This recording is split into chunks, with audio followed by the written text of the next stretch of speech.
શ્રી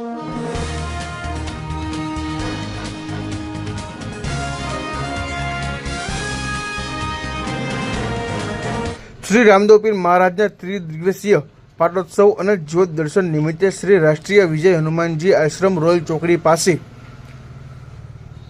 જ્યાં ગઈકાલે તારીખ 15/9/2024 રવિવારના રોજ સાધુ બ્રાહ્મણ અને નાના બાળકોને પ્રસાદી જમાડીને પારણા કરવામાં આવ્યા હતા.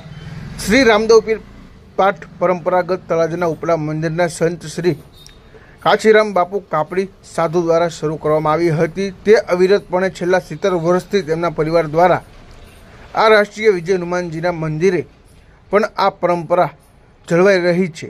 તેનો સુયશ તળાજા નગરજનોને આપતા આશ્રમના મહંત શ્રી અમરીશ બાપુ કાપડીએ આભાર વ્યક્ત કરેલ હતો.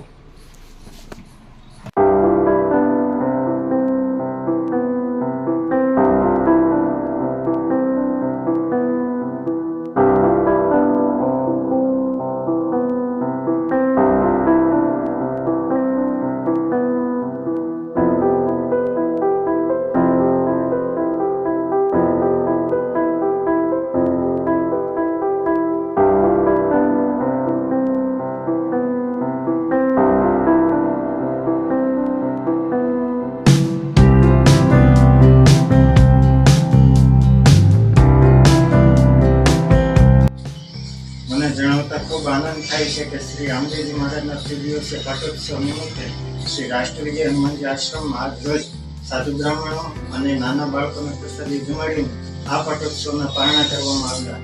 શ્રી રામદેવપીર પાઠ પરંપરા તળાજામાં ઉપલા મંદિરના સંત શ્રી કાશીરામ બાપુ કાપડી દ્વારા શરૂ કરવામાં આવે છે, જે આજે 70 વર્ષથી અખંડ અને અવિરતપણે તેમના પરિવાર દ્વારા જળવાઈ રહી છે. અને આ પાટોત્સવનો સુયશ તળાજા નગરજનો અને ભાવિક ભક્તોને આપતા ખૂબ આનંદ થાય છે. અને આવી જ રીતે સાથ સહકાર આશ્રમને મળતો રહે તેવી આશા સાથે આપને જય શ્રી સીતારામ.